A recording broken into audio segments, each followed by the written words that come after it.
Okay, good evening once again, and thank you for joining.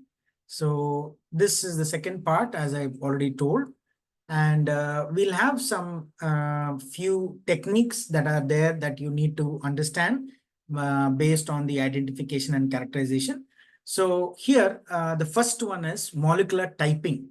So this molecular typing is one of the procedures wherein, as I was telling you in the previous class, that is for surveillance or for detection, identification, there are certain techniques that are used. So this is one of them. So we'll learn a little bit more about molecular typing. So molecular typing of bacterial isolates is required for infectious diseases, epidemiological surveillance to detect laboratory cross-contamination or cross-infection. Last time, if you remember, I told you in one of the techniques, we saw, or we were introduced to a new term called nosocomial. If you remember, I said that is hospital infection. Like that, here to detect even laboratory cross-contamination, then distinguish relapse from reinfection. That means relapse is the disease occurring again in immediate that is in tandem. That means once you got a disease, then you almost go through the healing process, and towards the end, suddenly again you get infected. That's called a relapse, or it comes back again, and that is relapse. So for surveillance during infectious outbreaks, this particular molecular typing technique is used. So molecular typing is therefore crucial for source tracking and epidemiology. So basically, it tells how we can deduce the kind of infection that has come. Okay, so it can help you even to understand what is the real purpose or behind this causative agent, or how was it caused in the first place. These are some crucial things that we can get out of this particular exercise. So molecular typing is therefore crucial for source tracking and epidemiology. So among non-sequence based data, pulse field gel electrophoresis, PFGE, which separates macronutrition DNA fragments, has been the gold standard, or the technique, okay, used by clinical laboratories to examine the molecular relatedness of bacterial isolates as well as yeast and fungi. So provided that the pulse field method and interpretation are carefully standardized for a given microorganism, this method is a robust or reliable method, and it can be used in intra or inter-laboratory reproducibility also. That means if one lab produces a particular result, you can also expect it to produce the same result if you do this test in another lab or elsewhere. So that is called reproducibility. So similar DNA fragment based methods have been developed and used for clinical analysis, including restriction endonuclease fingerprinting analysis, then plasmid typing, ribotyping, PCR fingerprinting, even RFLP that we have studied last time, and even AFLP, that is amplified fragment length polymorphism. So multi-loci or locus variable number tandem repeat analysis, that is MLVA, is another PCR based method which is used to determine the number and length of the VNTRs. If you remember, VNTR and STR, I believe you remember, present in a genome due to slipped mispairing. So allow me to ask this question. Do you remember VNTRs and STRs? Yes? Yes, sir. Okay. All right. Micro, macro satellite, okay, mini satellites, right? So several these multi-loci systems have been developed, and we try to understand that these systems sometimes may be posing a threat because of some small disadvantage. So these have been developed for interpretation of variety of species, but few multi-center studies have been done. That is the problem, that is the lacuna, or that is the gap. So due to the dedicated expertise and labor and specialized equipment needed to perform this pulse field and other fragment-based methods, clinical laboratories are increasingly turning to rapid, semi-automated, PCR-based or sequence-based methods. Like if you remember, I said DOT assay for HIV, or for COVID, we did again, small, that is a nasal swab test. So these are called rapid. So rapid testing is become more popular, or it is popularized because it identifies the disease quickly, and thereby this is easy to perform as well. So rapid initial or routine genotyping analysis is done because we need dedicated expertise and labor if you want to perform a full-fledged huge experimental protocol. So rapid can be done by anyone. See, for example, if you remember during COVID, we got the kit ourselves, that we bought it ourselves, and we did the test ourselves. So that means no expertise is needed. Anybody could do that, and they got the result. So that is why these techniques are a little bit, on hold, whereas rapid ones are becoming more popular. Several sequence-based genotyping methods have been used for infection surveillance and the tracking of strain evolution within a geographic location. So if you have heard of a particular term called niche or niche, or ecological niche, okay, or niche, which means where the particular habitat of that particular organism, or macro or microorganism, this also can be studied, and their evolution also can be studied by some sequence-based methods. Now you have another single locus sequencing typing, that is, we saw multi, now we are seeing single, uses DNA sequencing obtained from highly variable single genetic locus to provide strain discrimination. So strains, if you remember, one particular type and strain. I don't know if you have studied basic microbiology. So type and strain are two different things which you need to know. And what is the basis of that identification? I believe you will know. So here we can go for strain discrimination. So that is another very interesting point in itself.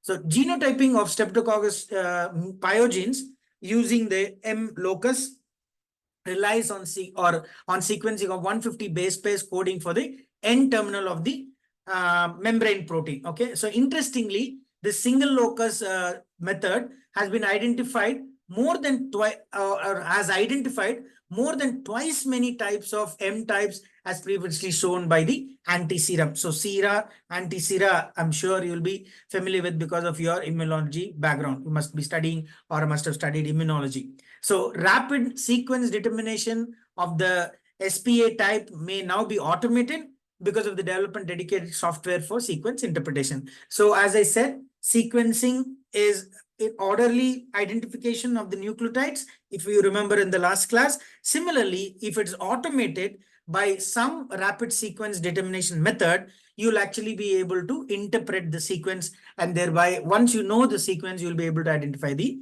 microorganism. Okay, so this is as simple as it can be. That is called as molecular typing. So molecular typing is the first of these kinds, that is after the NGS. We'll also study a little bit more in advance of what these molecular typing can do. So clinical appeal of SLST, that is single locus system, such as the one developed for Staphylococcus aureus, that is your nosocomial infection main agent, are the ability to use the existing equipment. That is, many laboratories have automated sequencers, and the excellent site-to-site reproducibility. That means, as I said, in one lab, if it can produce one result, in another lab, if you do the same experiment, it should produce the same result. That means the reproducibility of that particular automated sequencer is correct. So other sequence-based genotype methods that incorporate genome sequence data or were designed based on genome sequences include the SNPs, which we already saw, and the MLSTs also. That is even the sequence typing single locus or multi-locus sequence typing methods. However, these more expensive, laborious, and complex methods have mainly been used to specific population-based microorganism diversity or population-based epidemiological studies, currently not widely performed as a diagnostic technique. So because we are into diagnostics, this particular sentence is very important for us. So mainly for epidemiological studies and specific population, we can use this particular method, but not exactly or not widely or not popularly used for diagnostic technique. So the identification of the SNP, which is based on identifying point mutations at various genomic loci has been used for genotypic characterization of several bacterial pathogens. So this is an important point. So if you are noting down, this is a point to note down. That is based on certain point mutations at a genome loci or various genome loci, genotypic characterization of several bacterial pathogens can be done. So the multi-locus system is based on determining the DNA sequence variation at several housekeeping genes. They are called housekeeping because they are very near to the end, 5-N maybe or 3-N. So 5 to 10 base pairs in length, and has been proven that its taxonomic utility largely due to standardized interpretation, publicly available software, something like eBurst, and the accessibility of databases, that is MLST.net.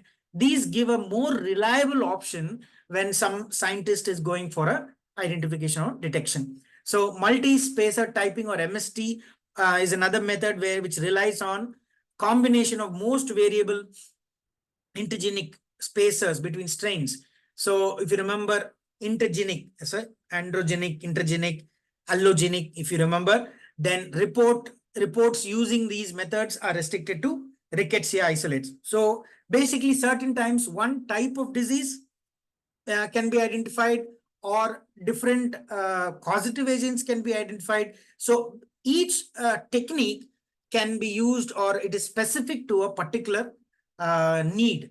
So if you want to go for a population, I was telling you yesterday, population specific organism, or here in this particular case, you can go for sequence variation.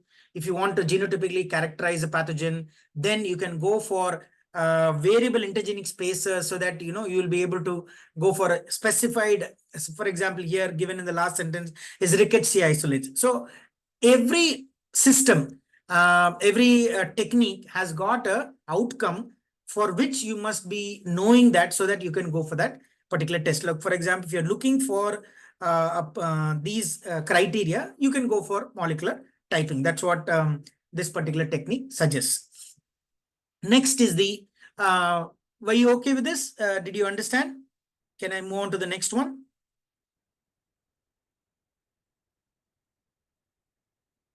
Yeah. Yes, sir. Okay. So next is the broad range PCR.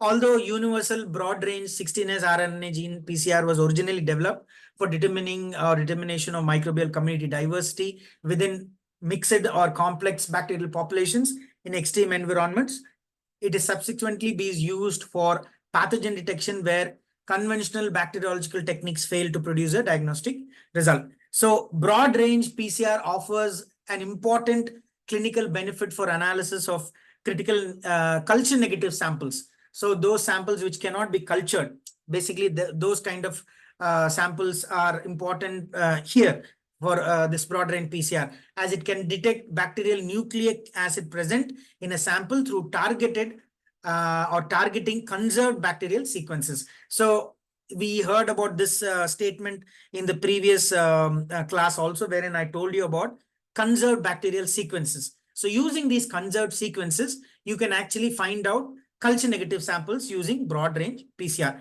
So nucleic acid sequencing of the amplicon generated by broad range PCR allows identification of organism or organisms by comparison with known sequences deposited at the GenBank or other databases. This also I told you during the explanation of PCR. Several investigators initially used amplification of conserved regions, and these conserved regions helped us to find out, or this became a kind of a sample, so that bacterial ribosomal RNA and amplicon sequence to identify human pathogens could be used. Okay, so sometimes certain novel pathogens or uncharacterized microorganisms which have not been identified before, neither have their that is what they cause symptoms maybe, or certain things which are not known may also be detected using detect because of universal nature of primers or probes, which is the next topic for us, and the high sensitivity for detecting the presence of low copy number targets. So I told you in the class, if you remember, that many times our wet lab has to be corroborated with the dry lab work. So we can use the dry lab work, but it cannot be completely a dry lab work because we need to also corroborate it with the wet lab work. So here we can find out about the deposited sequences, as I said, in GenBank. But if we do not have a clinical sample or outcome which is done by a test, we will not be able to confirm anything. So that is why certain things are left as it is. So we are not able to do anything about it. Okay, so several investigators have tried it and have used amplification, and thereby they were able to identify human pathogens. Subsequently, broad-range PCR has been extensively used non-selectively to detect bacterial DNA in clinical samples. So broad-range assays are designed in such a way that single clinical sample can be simultaneously screened for multiple organisms. So this is another very nice method wherein any bacterial species can be identified using this particular technique. So basically, I have given, sorry. So this approach has been successfully applied to clinical samples from normal sterile sites to diagnose invasive bacterial or fungal infections, including culture-negative meningitis, pneumonia, and endocarditis. So increasingly, this approach is also being used to identify putative pathogens in a number of inflammatory diseases. So for detection of known pathogens that are easily diagnosed using standard methods. So here we have some examples, and two examples have been given that cause Whipple's disease and peptic ulcer disease. So these are also some important tests that can be used, or these diseases can be found out by this particular method, or broad range PCR. So broad range 16S PCR has also been used to detect clinically relevant chlamydia species infecting humans and animals. So basically, we have come to know that broad range PCR as the name indicates, it's got a broad approach, and overall sensitivity and detection limits of broad range PCR are influenced by several factors, including the prior culture enrichment of the sample, the use of good molecular laboratory practices and decontamination procedures, the extraction methods, the choice of universal primers and probes, the assay cycle time, melting temperature as in PCR, annealing, and also amplified products prior to sequencing, etc., have been actually very clearly identified by broad range PCR. So once again, little bit more towards taxonomic assignment or taxonomic arrangement or identification is given here. So for example, the target loci and the primary sequences impact the nomenclature, or impact the naming and nomenclature of the particular pathogen or bacterial sample. So this also is a kind of a method wherein you can use and we can identify the pathogens. So we have a limitation, of course, and this limitation is not always possible due to the lack of quality of data in public databases. So in one statement I made that we can collect the data from the GenBank and do it. Sometimes this data here is insufficient. So it cannot give a diverse or diversified or diversity claim that it makes. It cannot be justified. So within the 16S rRNA gene, so what happens is there is a taxonomic grouping also, and sometimes we may get false positive results, or we may identify close to it, but not the exact organism. That is the limitation. So, but despite this limitation, the diagnostic utility of broad range 16S rDNA PCR has been evaluated in a variety of clinical conditions, including diseases like endocarditis, that is the inflammation of the heart, meningitis, the inflammation of the that is your in the brain, then bone and joint infections, and endophthalmitis, also inflammation of the endophthalmia. Okay, so that becomes a very easy method for inflammatory diseases mainly. So this method has also been used to determine the cause of infection in pediatric patients with fever and neutropenia, or culture negative intracerebral abscesses. So basically cerebrum, CNS, something that involves the central nervous system, as well as to determine a cause of death in patients, sometimes when we, in forensic science as well, with unexplained mortality or clinical illness, we do not know, and we will be able to find out the cause by using this particular method. So the implementation of 16S broad range PCR is to detect and differentiate bacteria and in endocarditis, that is a heart valve specimen, substantially improves the diagnosis of culture negative endocarditis as well. So sometimes we may get negative result, but what the statement here suggests is that when the heart's endocardium gets inflamed inflamed, that particular condition is called endocarditis. You can identify that this statement says. But sometimes when the valve is having a problem, that is this particular endocarditis is a systemic disease. So listen to me carefully. It actually starts with oral disease, and from the blood from the teeth or the pulp of the teeth, the bacteria will travel inside and will start to start to grow on the valves of the heart. They colonize the valves of the heart. Thereby, so much of colonies of bacteria are there that the valve stops to function. So this, when it happens, then that results in the inflammation of the endocardium. So these are all connected diseases. So sometimes when you go for analysis, the heart valve specimen might be positive and endocardium might be negative.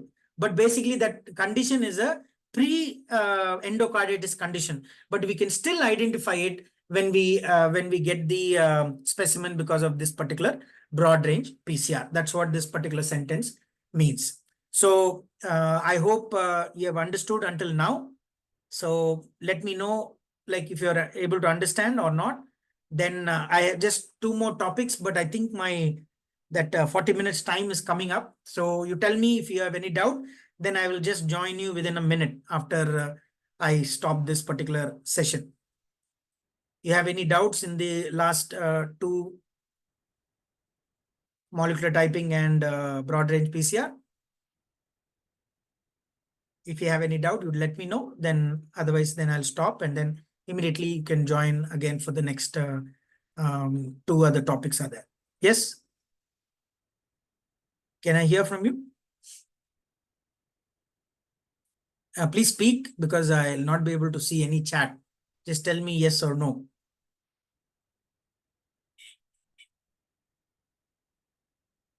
Yes, are you there, the class? Yes, sir. Okay, so I'll stop here and then I'll again start the presentation, okay? Okay, sir.